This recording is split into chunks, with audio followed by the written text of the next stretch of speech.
and today we're going to learn about 10 mind tricks to master self-discipline. Now, let's begin. Number 1, consistent timing.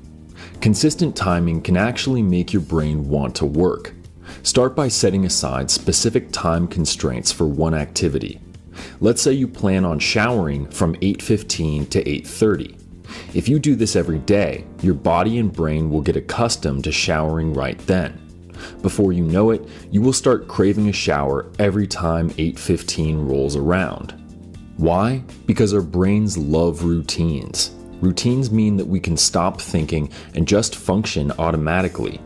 By blocking out times for work, food, and exercise, you can develop healthy routines that will stick around for life. Number 2, use rewards.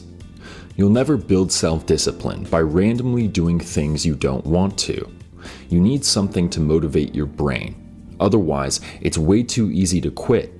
Without a reward, your brain gets lazy. It won't feel like working because there's nothing positive to look forward to. Ideally, your dreams and ambitions are enough motivation, but that isn't always the case. Even if you have great aspirations, you still might feel like your work isn't worth doing. Either way, you can use small rewards to slowly train your brain. For this trick, you can use almost any reward. I recommend picking something that isn't too unhealthy or expensive because you're going to use it pretty often at first. The only actual rule is that you only get this particular reward after finishing your work. Psychologists call this trick operant conditioning, specifically positive reinforcement. In other words, you train your brain by rewarding your own positive behaviors.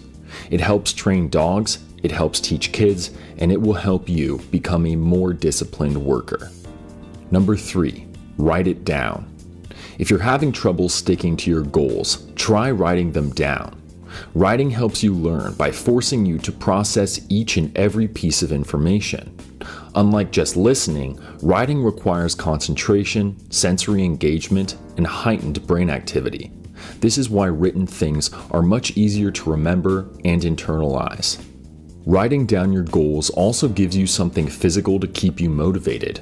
If the ideas are all in your head, you might ignore or forget about them. By creating a list, you bring your goals to life. Goals don't feel real when they're floating around in your head, but once your goals have some sort of physical form, they become much harder for your brain to ignore. Number 4, share your goals. You can also trick your mind by sharing your goals with others. After writing them down, read your goals to a friend or family member. Tell them why you set each goal and when you want to have them accomplished. No matter what your goals are, this strategy can have a tremendous impact on your motivation and discipline. Just look at this study from 2015. The researchers split over 260 participants into 2 groups. The first group was asked to share a list of their short-term goals with a friend. The second, on the other hand, was told to keep their goals to themselves. The data showed that 70% of the first group accomplished their goals compared to only 35% of the second group. Why is this so effective? By telling someone about your goals, you create expectations. When people expect things of us, we feel added pressure to get them done. You can easily justify laziness to yourself, but it's much harder to explain your failures to someone else. Number 5, forgive yourself. Failure is a natural and important piece of success. Without it, you'll never learn, innovate, or grow. So why do you let failure ruin your work ethic? Failing can actually help you become a more disciplined person, but you have to forgive yourself first. When you make a mistake, it's easy to get discouraged. You might never take risks because you're scared of messing up again. When you try new things, you probably hold yourself to impossibly high standards.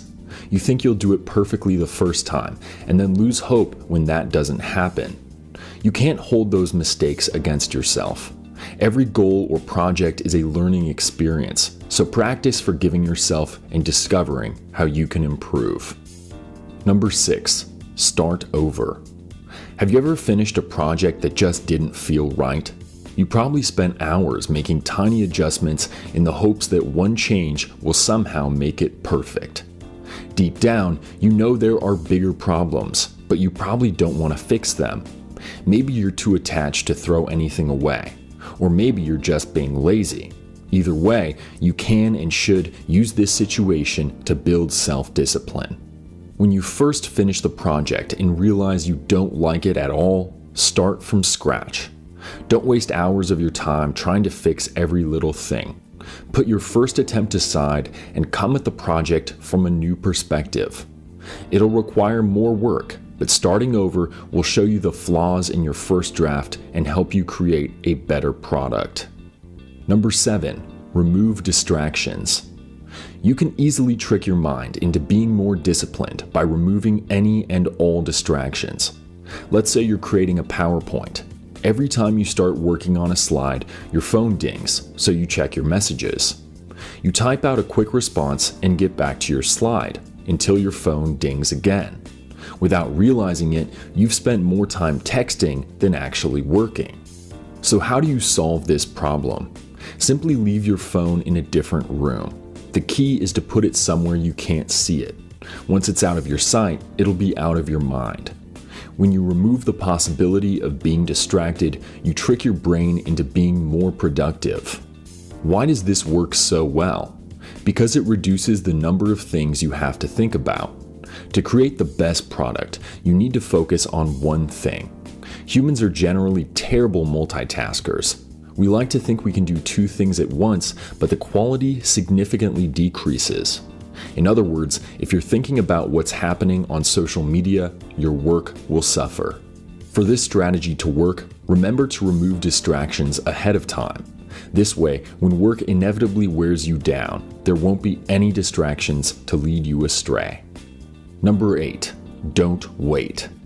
There's never a perfect time to work, especially if you tend to procrastinate. People frequently stall by convincing themselves it isn't the right time or environment. They say things like, "I'll start working after lunch," only to make the same excuse when that time comes. The truth is, if you don't want to work now, you probably won't want to later. And that's okay. Discipline is often about working when you don't want to. So do yourself a favor. Push through your laziness and come out the other side with something to be proud of. Why? Because it teaches your brain that it's more rewarding to work than it is to stall. It also builds your tolerance for uncomfortable emotions like boredom or frustration. Both of these are crucial for a disciplined mind, so keep this up each time you start procrastinating. Number 9, create willpower. To build self-discipline, you need enough willpower to restrain your unhealthy impulses. Willpower stops you from eating another cookie. It keeps you from wasting hours browsing social media or watching TV. So where does willpower come from? Many people believe it's something you're born with. Some people have lots of willpower while others aren't so lucky. Psychologists from Stanford University have proven otherwise. They've shown that you determine how much willpower you have. Why? Because willpower is actually a physical process. It's our body's natural reaction to conflict. When we have to make a decision, willpower overrides our destructive urges and redirects energy to productive parts of our brain. So how can you control it? You can increase willpower by improving sleep, nutrition, and stress relief. These 3 components give you the energy and alertness to resolve conflicts and avoid temptation. If you want to fool your brain into working harder, get a good night's sleep, eat right, and keep stress to a minimum. Number 10, follow a plan. Plans help you develop discipline by reducing the number of choices you have to make. When you're halfway through a big project, choices can be detrimental. They clutter your brain with insignificant details. They create opportunities to get distracted. You often spend so much time thinking about what to do or how to do it that you don't actually do anything. Luckily, there's an easy solution. Write out a plan and stick to it. At the very beginning, you should establish what you want to get accomplished. Figure out the steps you need to take to get there. You can even write down how much time you want each step to take. The more thorough you are, the easier your work is going to be. When you start working, follow your plan. Don't let yourself get sidetracked. Don't try to take your work in a new direction. If you drive into uncharted territory, you're going to get lost and disorganized. By following your plan, you eliminate all big picture decisions. You allow your brain to focus on individual tasks. You don't need to worry about how each item aligns with your goals. But here's the best part. Good plans create a start line and a finish line. So when you cross that finish line, you know you're done. You don't have to worry that your product isn't ready. Just put your work away and be proud of what you've accomplished. Hey, thank you for watching, and be sure to subscribe because more incredible content is on the way.